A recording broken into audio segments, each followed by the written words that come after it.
In today's video, I'm going to teach you how to view billing information in Slack. By the end, you'll know exactly where to go to see your plan, invoices, payment method, and upcoming charges, all in a couple of clicks. Start by opening your web browser and heading to slack.com.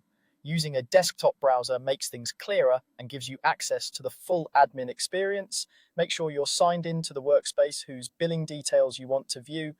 Billing access is limited, so you'll need to be a workspace owner, billing manager, or an equivalent admin role. If you don't see the options I mentioned next, it usually means your account doesn't have the required permissions, and you may need to ask an admin to take a look. Once you're on slack.com and signed in, look for the admin option. Depending on your plan and interface, this may appear as admin or admin console in the top navigation or in your account menu after you select your workspace.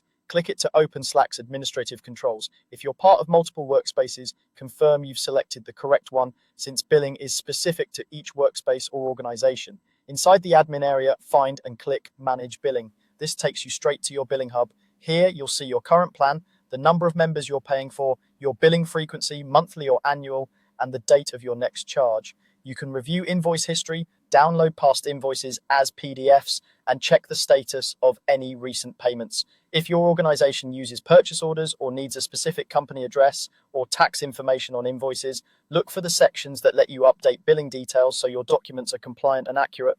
You should also see the saved payment method like a card or bank account, along with options to add or update it if your role allows changes. When you update a payment method, it typically applies to future invoices and upcoming renewals.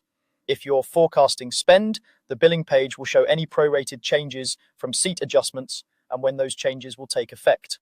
Keep in mind that interface labels can vary slightly based on your plan type, but the Manage Billing area always centralizes payment, invoices, and plan details. That's all there is to it. Go to slack.com, open the admin area, and select Manage Billing to view everything you need. Keep this page bookmarked for easy access, and remember to verify you're in the right workspace before making any updates.